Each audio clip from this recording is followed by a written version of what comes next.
Hey there, how's it going? It's Micah B-Side with you for another episode of B-Side Diaries here on Seizure Salad, Fustercluck Epilepticus. It's been a while, I know. I've been away. I've been pretty silent, kind of in a hermitage, I guess you could say. For some reason, I just have not been able to open up the microphone.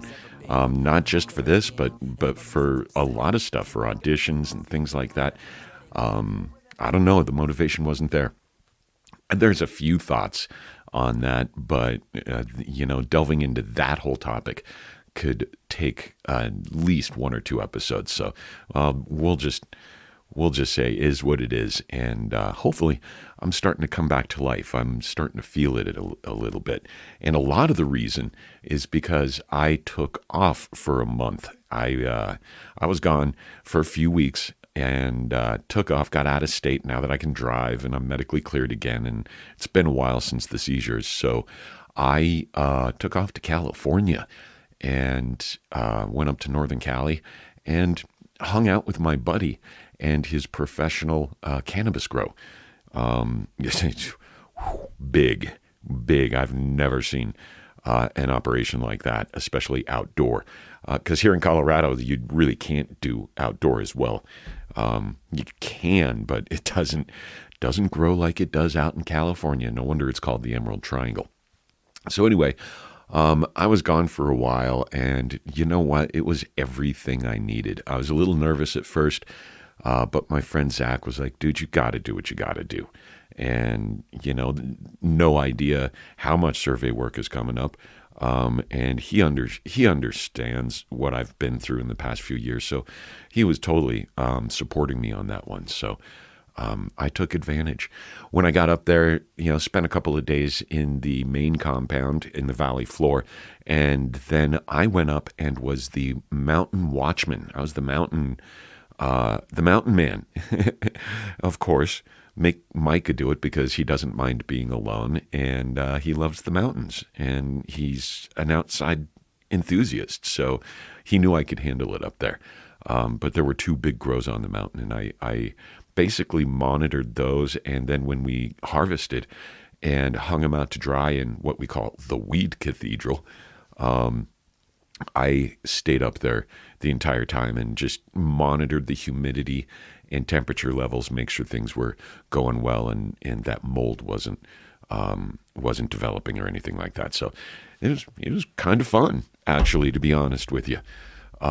So yeah, that was that. More than anything else, I got a chance to get away, and the mountain has no internet. So I was unplugged, and it's something healing about that, I guess. Something healing about that. Came back and actually got asked to come in for a job interview at a radio station. So I came back and interviewed for that job. Didn't get it. It was a country station. And, you take one look at me and it's pretty obvious that I'm not a country guy. So, yeah, but I was one of the callbacks. I was one of the finalists. So I got to be proud of that. And it actually inspired me. It motivated me. It made me realize that this is what I'm supposed to be doing. I'm supposed to be talking on a microphone and either in a studio or on stage in front of people.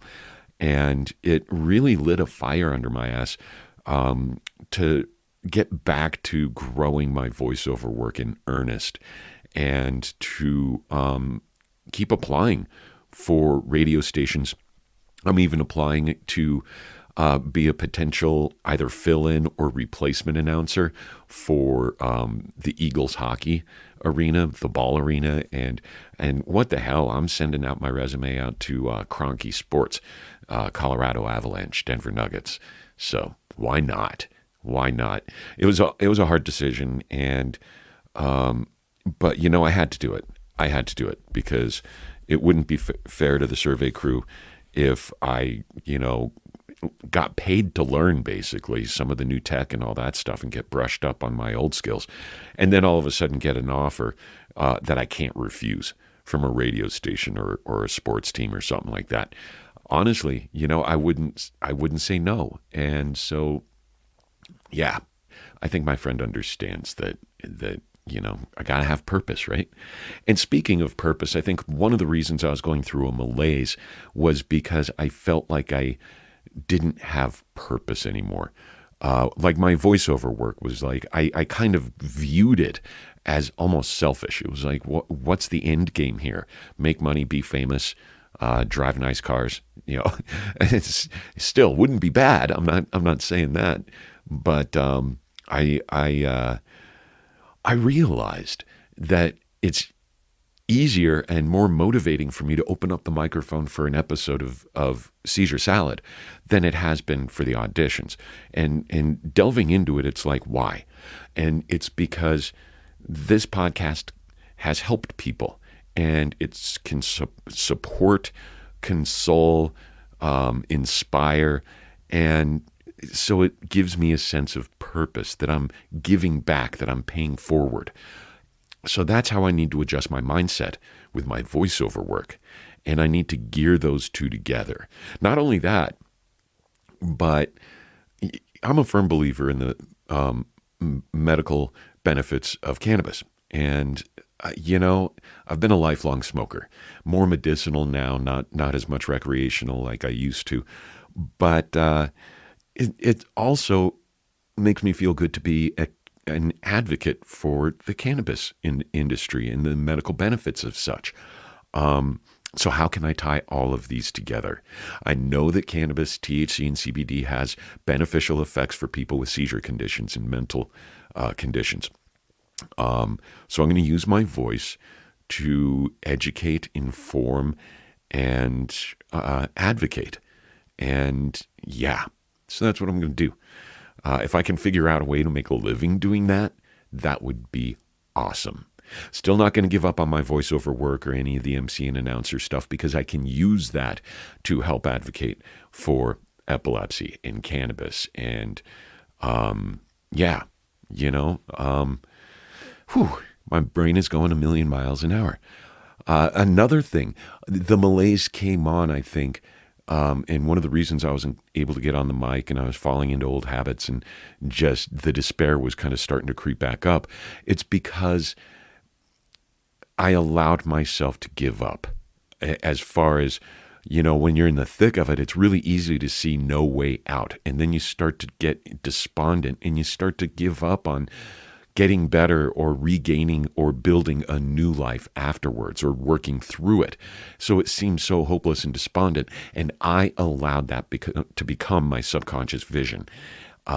And that's what you don't want to do. Don't give up. Focus on and remind yourself that it is going to get better. You are going to get through it. You are going to, if you're not going to conquer it, you're going to learn how to live better with it.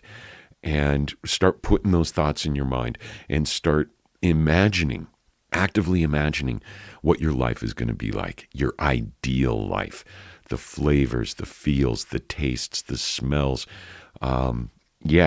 So, and I didn't do that, is what I'm realizing in hindsight. I didn't do that. I didn't think I would get through it. I thought I'd be, disabled forever and I'd never be able to drive again. I'd never be able to do this or that again. So I allowed myself to believe a lot of the stuff that you kind of get conditioned to when you're going through all the treatment and the work. And so I figured it out. I had to, what I have to do is I have to shift that subconscious thinking and, tell that little habit voice in there that it helped keep me safe during the last 4 years, but I don't have to think that way anymore. So that's it. Got my medical badge, so I'm allowed to work in the cannabis industry now here in Colorado, and I'm sending out applications throughout the Northern Front Range. Wish me luck. You guys take care of yourselves. I'll talk to you very soon. Hopefully we'll get a guest on here in the near future, maybe even get some of the boys on for another episode of Random Fustercluckery. How'd you like that? I think I'm going to try and do it. Let's see if I can do it before Christmas. That'd be ideal. And definitely before the new year. Thanks for listening, and it's good to be back. I hope to chat with you soon. Be good to yourselves, and you know the routine. Drive fast, take chances, Unexpect the Expected. And remember, it's all in your head. This is to my sick kids. Time to flip this shit. Depakote, Adderall, Ritalin, Pixie sticks. I don't give a fuck what you're riding to the setting sun. Use it as a weapon when it's said and done. It's all too much. Seizure Salad Fustercluck Epilepticus is produced and hosted by Micah Ball. Original logo and graphic design by Alba Lopez. The song Seizure Boy, courtesy of Watsky, and used with permission. Find more great music and poetry on his website, georgewatsky.com. Follow our podcast, like our Facebook page. Whatever blows your hair back, just keep listening. And join us again soon for another episode of Seizure Salad. Until then, remember to unexpect the expected. That's all in your head. Take a minute to sit at the whip and then I'm gonna mash on gas. Cause I'll be crashing that impasse with that ass syntax. Skinny motherfucker off a bucket of slim.